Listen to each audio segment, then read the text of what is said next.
Some particular terms though, and this might be a good refresher, and maybe in some cases, maybe no one's ever actually told you some of these things. We do actually often find that it's really good to revisit some of this terminology and why you have things in place that you have. So when it comes to structuring, there are some fairly common terms that come up. And each of these either represents a particular type of structure for running a business or for holding assets, and some of them are the unique aspects of a particular structure. First one, the most basic, is a sole trader. So that's really just somebody in business in their own name. They might register a business name, but they're trading as themselves, as an individual. Then we have a partnership, and a partnership is two or more people, although a partnership can also be other types of entities, like companies or trusts. There can be a partnership of two trusts. That's a reasonably common structure, or it has been over the years. Then we get into some terms that specifically relate to companies, so directors and shareholders. And that, I think, would be fairly commonly understood. Those would be commonly understood terms when it comes to business structures. But the directors being those who manage the business on a day-to-day basis, and the shareholders being those who have ownership and get a return from the business. Some of these next ones are not probably as well known, and these relate to trusts. In a trust, there are four key roles. The first role is the settlor. The settlor is, sometimes I describe as the generous person who puts down the first $10 to start out a trust. And trusts go back to Old English law about, say for example, grandparents establishing funds for grandchildren for a particular purpose.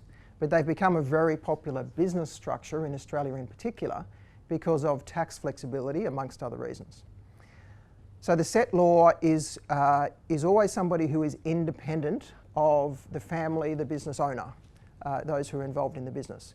Quite commonly an accountant or a lawyer or somebody completely uninvolved in the business. And then there's the trustee. So the trustee is in a very important role.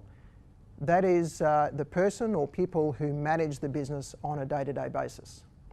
And linking in some of the other terminology we've already used, a trustee can be an individual, or can be more than one individual, but also can be a company. And that is a very common scenario in business structures, to have a company as trustee for a trust. Then of course with a company there's going to be directors of that company, and they are the ones who manage the business that is owned by the trust. So we've got settlor and trustee. Then we've got appointor. Sometimes that's also known as principal. And the appointor is the one who has ultimate control. They tend to be silent in the background, and quite often they are the same person as the trustee, but not always. The appointor has really one key power, but it's the ultimate power. They have the ability to hire and fire the trustee. And so they can sack the trustee and appoint somebody else in their place. Most of the time that power doesn't come into play, it's not used, but it's particularly important in setting up a trust to think about who should be the appointor, because when it comes to events that we hope don't happen, like bankruptcy, or if there's a death of the trustee during the time of running the trust and running the business, then that role of appointor is crucial in terms of who takes over the management of the trust. And to just delve into that a little bit more deeply on the bankruptcy side of things, if a person goes into personal bankruptcy and they are the appointor of their trust and their trust has assets, if we know a little bit about this, we probably tend to think that assets in a trust are protected from personal bankruptcy. But in a backdoor way, the trust assets can be accessed, because if that person who's gone bankrupt is the appointor, then the trustee in bankruptcy takes over that role of appointor, because they take over all of the financial affairs of the bankrupt person. Because they become the appointor, they can appoint themselves as the trustee, and then by virtue of being the trustee, they can distribute assets to the bankrupt person. Then the assets are all exposed to the creditors. So for that reason, that appointor role is very important to consider for those unlikely events, but if those events happen, then it's quite serious. A solution for that is often to at least have two people as the appointor, because if one goes into bankruptcy, then the trustee in bankruptcy they don't have ultimate control. At best, they're a 50-50 control of that appointor situation. So still on trusts, we've had settlor, trustee and appointor. And the last type of person in a trust is the beneficiary. Beneficiaries are the ones who are actually going to receive the benefits of the trust.